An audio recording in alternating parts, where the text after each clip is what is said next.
Hi, I'm Chris Coombs, and this is The Truth in Diabetes. Well, welcome back to School 2011, 2012. Now, I know there's students out there that follow along with this. There's also parents of children with diabetes who are following the Truth in Diabetes program. Well, this post is for anyone who is dealing with school and diabetes. Well, got doing some research for this post, and I found the Children with Diabetes School Bill of Rights. There we go. School Bill of Rights for Children with Diabetes. Sounds like I could benefit from going back to school and learning how to read, right? Well, some of you are probably thinking, well, this knucklehead probably made this up, but I actually found that this is based on an act of Congress through Individualized Education Programs, or IEP, and a Section 504, Accommodation for Your Child. Okay? This is actually an act of Congress that was enacted in order to protect the rights of children with diabetes, or children with disabilities, but also applies to diabetes.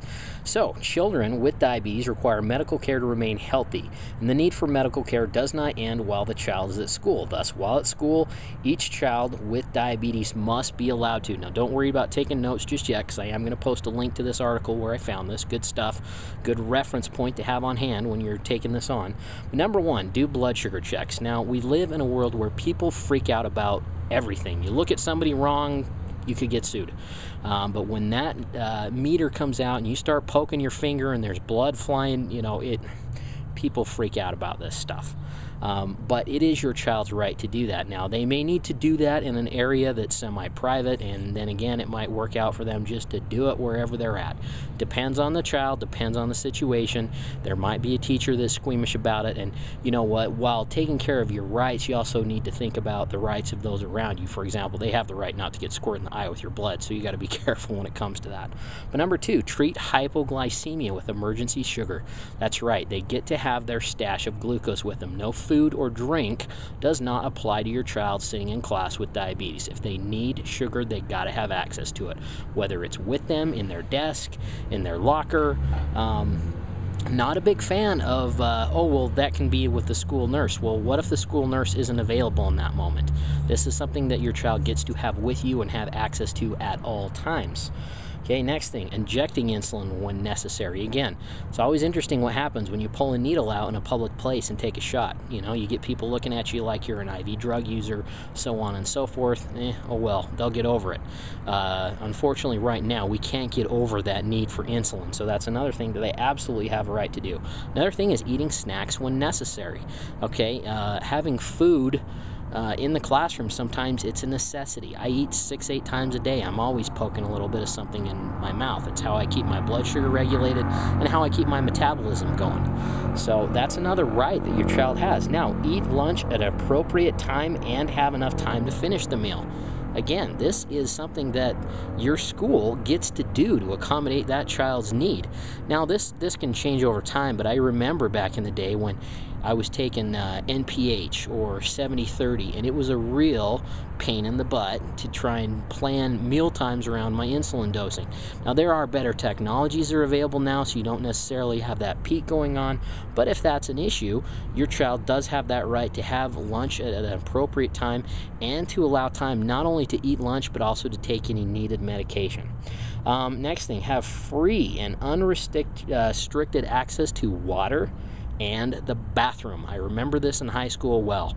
I had a teacher that said, well, you need to come to me or give me the high sign and make sure you have my permission. And I said, dude, it's not going to happen.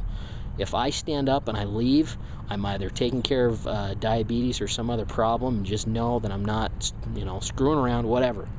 But there's nothing worse than when, before I knew I was diabetic, trying to sit through 45 minutes of class was just pure torture. I had to go to the bathroom, and I was dehydrating. Your kid needs to have access to water in the bathroom, period. That's just how it goes. And then the last thing that's on here is participate fully in education, physical education, gym class, and other extracurricular activities, including field trips. Hey, this one even worked for me in college. I had a scuba diving class, and they were a little worried about that, and I said, hey, no problem. I know how to control my diabetes. They said, would you mind bringing me a letter from your doctor? Sure, no problem. Dave Okubo, Camp Utada, no problem. Hook me up. Anyway, those are the basic rights of your child with diabetes. Now, That might look like your kid talking with your teachers or their principal, anything along those lines, but sometimes the parents get to be involved in this, and that could be calling, emailing, or scheduling an appointment to say, look, my child has diabetes, this is what my child needs. You know, your kid can possibly handle that, but if not, then that would be your job to support them. And if you're taking the time to follow this, I don't get that it's an issue, you taking the time to support your child that's taking on their diabetes. But anyways, those are just some very basics. Wanted to hit on that briefly since there's a lot of people heading back to school. If you're the student, know those are your rights. If you're the parent, again, know those are your child's rights. And if you got to get involved and you have issues, tell you what, if there's a school or someone like that that refuses to give your child access to emergency sugar or their medication when needs be, run to the Yellow Pages and you'll find about 5,000 lawyers that would be happy to take that case. Not a happy advocate of that, but you know what? We do have rights as people living with diabetes, and it's our job to stand up for them when need be, or it's the parent's job to get involved to look out for the rights of that child, again, if the need be. Don't go in guns blazing.